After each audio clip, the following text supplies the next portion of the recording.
देखो आज हम लोग क्या है इलेक्ट्रोमैग्नेटिक वेव इक्वेशन पढ़ने वाले हैं। तो बेसिकली आज की क्लास का टारगेट है कि इलेक्ट्रिक फील्ड और मैग्नेटिक फील्ड जो वेव इक्वेशन सेटिस्फाई करते हैं वो हमें डराइव करना है।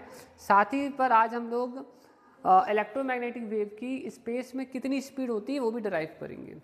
देखो हम सभी लोग जानते हैं कि जो लाइट होती है वो वेव के फॉर्म में ट्रैवल करती है, जिसमें कि इलेक्ट्रिक फील्ड और मैग्नेटिक फील्ड आपस में परपेंडिकुलर होते हैं और साथ ही पर वो जिस डायरेक्शन में प्रोपोगेशन हो रहा है, स्पीड ट्रैवल कर रही है लाइट, ये इलेक्ट्रोमैग्नेटिक रेडिएशन जिस डायरेक्शन में ट्रैवल कर रहे हैं, इलेक्ट्रिक फील्ड और मैग्नेटिक फील्ड उसके परपेंडिकुलर भी होते हैं। तो आज हमें यही देखना है कि इलेक्ट्रिक और मैग्नेटिक फील्ड का वेव इक्वेशन क्या होता है। ठीक है, तो चलो स्टार्ट करते हैं। तो क्योंकि हम लोग अभी यहाँ ये देखेंगे कि इलेक्ट्रोमैग्नेटिक वेव का वेव इक्वेशन वैक्यूम में निकालना है। तो वैक्यूम में क्या होता है कि जो चार्ज होता है वो नहीं होता है और वैक्यूम में करंट भी फ्लो नहीं करता है, क्योंकि चार्ज अगर फ्लो नहीं करेगा तो चार्ज डेंसिटी जो होगी वो भी नहीं रहेगी और क्योंकि करंट नहीं होगा तो करंट डेंसिटी भी नहीं होगी। तो हम सभी लोग जानते हैं मैक्सवेल के चार इक्वेशन कौन कौन से हैं, पहला, दूसरा, तीसरा और ये चौथा। तो पहले वाले इक्वेशन से मैं रो की वैल्यू को जीरो कर देंगे तो हमें ये मिल जाएगा। दूसरे वाले इक्वेशन में रो और जे नहीं है तो वो एज इट इज ही आ जाएगा। तीसरे वाले इक्वेशन तो बिल्कुल सीधा सीधा है तो ये भी हो जाएगा। और जो चौथा इक्वेशन है उसमें हम जे की जहाँ पर जे है वहाँ जीरो कर देंगे तो हमें ये मिल जाएगा। तो ये जो चार हमें मैक्सवेल के इक्वेशन मिल रहे हैं ये किस में है, फ्री स्पेस में। किस में? फ्री स्पेस में, जहाँ कुछ भी नहीं है। तो फ्री स्पेस में मैक्सवेल के इक्वेशन इस तरह से हो जाते हैं। ठीक है, जो डाइवर्जेंस होता है उसका मतलब डेल डॉट ई होता है, तो इन्होंने इसे डेल के टर्म्स में लिख दिया है। That's very easy. ठीक है, अब देखो यहाँ पर हम क्या करेंगे, मैक्सवेल का जो सेकेंड इक्वेशन दिख रहा है उसमें हम दोनों साइड क्या करेंगे, कर्ल कर देंगे। कर्ल सभी लोग को मालूम है कैसे करते हैं। जैसे मुझे एफ का कर्ल करना है तो मैं डेल से क्रॉस प्रोडक्ट करूंगा। ठीक है, तो हम क्या कर रहे हैं, यहाँ पर कर्ल कर रहे हैं तो कर्ल मैं इस तरफ करूंगा तो इस तरफ भी करना पड़ेगा।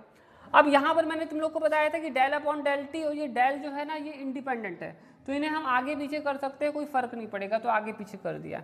अब यहाँ पर देखो ये जो इतनी क्वांटिटी आपको दिख रही है ना ये वाली, इसकी एक आइडेंटिटी होती है और ये आइडेंटिटी ये है, ये आइडेंटिटी ये लिखी हुई है। तो यहाँ पर हम क्या करेंगे कि इसकी जो वैल्यू हमें यहाँ पर ये जो मिल रही है इस वैल्यू को हम क्या करेंगे यहाँ पर रख देंगे। ठीक है, और हम ये भी जानते हैं मैक्सवेल के फोर्थ इक्वेशन से कि डेल क्रॉस बी भी इतना होता है, तो इसकी वैल्यू को हम यहाँ पर रखेंगे और ये वाली जो वैल्यू है इसको हम कहाँ रखेंगे, यहाँ रखेंगे। तो इस इक्वेशन से हमें कितना मिलेगा, इतना मिल जाएगा। ये समझ में आया? ठीक है, हमने वैल्यू रख दी यहाँ पर और यहाँ पर।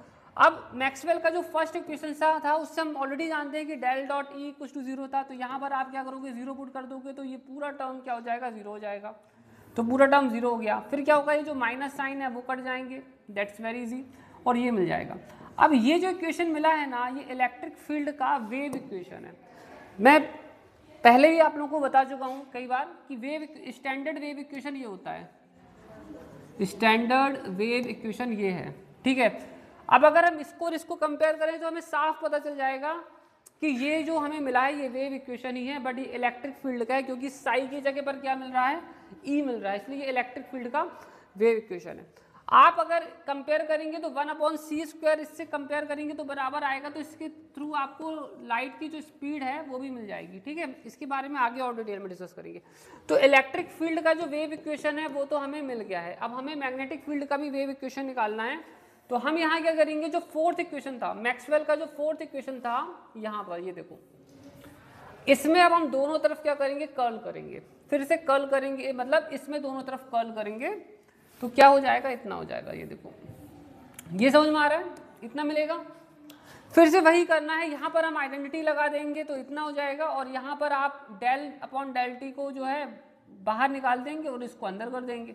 अब ये जो है मोनोपोल एग्जिस्ट नहीं करता है, मैंने पहले बताया था कि आप नॉर्थ पोल और साउथ पोल को अलग अलग नहीं कर सकते हैं, और उसको मैथमेटिकली ऐसे लिखते हैं, क्योंकि नॉर्थ पोल और साउथ पोल अलग अलग नहीं हो सकते हैं तो उसे ऐसे मैथमेटिकली लिखते हैं। तो आप क्या करोगे, इसको जीरो कर दोगे, और यहाँ पर ये जो क्वांटिटी है डेल क्रॉस ई, ये मैक्सवेल का सेकेंड इक्वेशन है, तो यहाँ पर हम इसकी वैल्यू रख देंगे और यहाँ पर इसे जीरो कर देंगे, तो आपको कितना मिलेगा, इतना मिलेगा। ये जो माइनस साइन आएगा आ रहा है वो कट जाएगा, फाइनली वो हमने इसको यहाँ भी काट दिया है माइनस साइन को, और इतना मिलेगा।